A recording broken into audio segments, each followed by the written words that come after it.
My Italian grandmother hated on my mother so much for not being Italian, my mother never told us what we were.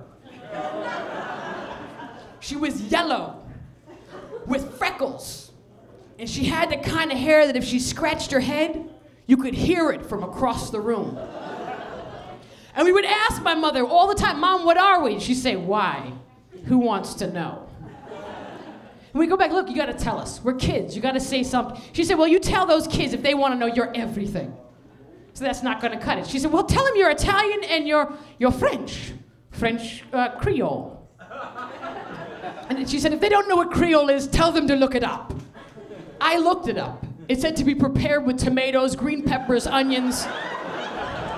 This went on till I was 14, my mom dies, and all these black folks show up at the funeral.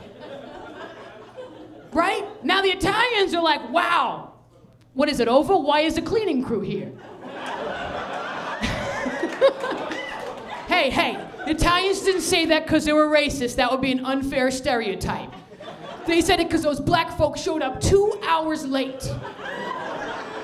Now, I'm in the room, and this woman, who looks like my mother, she's about 4'11", both ways. Looks like my mother if she had been born a brown blueberry, you know? Walks over and says, your mother never told you she was black. Now that messed me up. I ended up in therapy, and I told my white therapist, she said, oh, this must have been horrible. You're there, this woman you've never seen before comes over with clutched teeth and just says, your mother never told you she was black.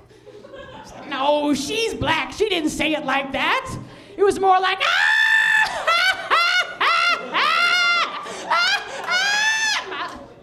you didn't know you were black, did you? Man,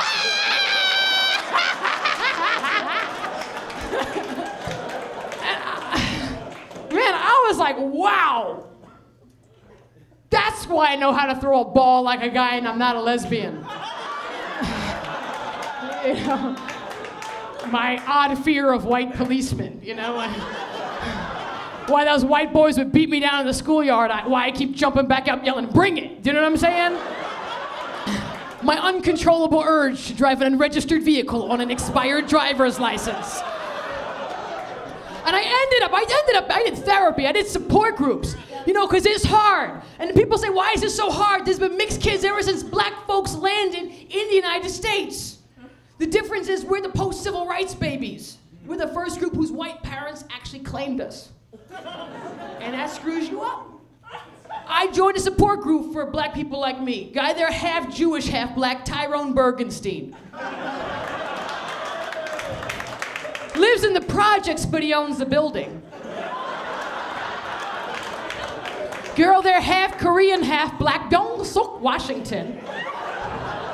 Bought a Korean market, follows herself around the store. Half Mexican, half Jamaican. Rolls a burrito like this. That's my time.